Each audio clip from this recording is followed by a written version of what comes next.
2016 সালের Paschimbanga school service commission দ্বারা পরিচালিত নিয়োগ প্রক্রিয়ায় অনিয়মের কারণে সুপ্রিম কোর্ট সম্প্রতি সেই নিয়োগগুলি বাতিল করেছে এবং নতুন করে নিয়োগ প্রক্রিয়া শুরু করার নির্দেশ দিয়েছেন।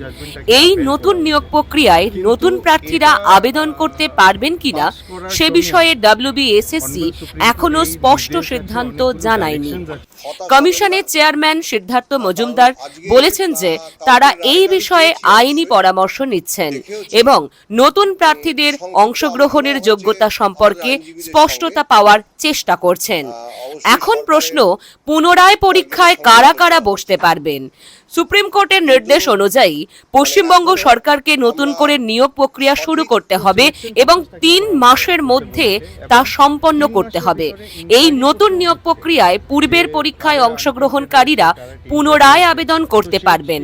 যারা পূর্বে নিয়োগপ্রাপ্ত হয়েছিলেন এবং যাদের নিয়োগ বাতিল হলো তারা নতুন নিয়োগ প্রক্রিয়ায় পুনরায় আবেদন করতে পারবেন।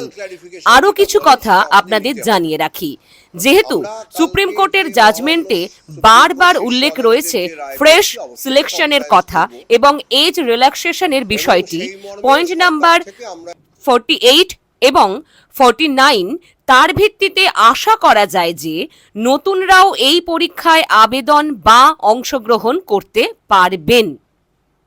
তবে নতুন নিয়োগ প্রক্রিয়ায় সময়সীমা এবং অন্যান্য বিস্তারিত তথ্যের জন্য Paschimbanga school service commission official বিজ্ঞপ্তি অনুসরণ করা আমাদের অবশ্যই প্রয়োজন।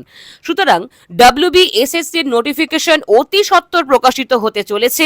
এ বিষয়ে সমস্ত তথ্য আপনারা পাবেন বৈঠকি ইনস্টিটিউশনের ইউটিউব চ্যানেলে। এই চ্যানেলটি সাবস্ক্রাইব করতে তাই ভুলবেন না। ধন্যবাদ, সকলে ভালো থাকবেন, সুস্থ থাকবেন।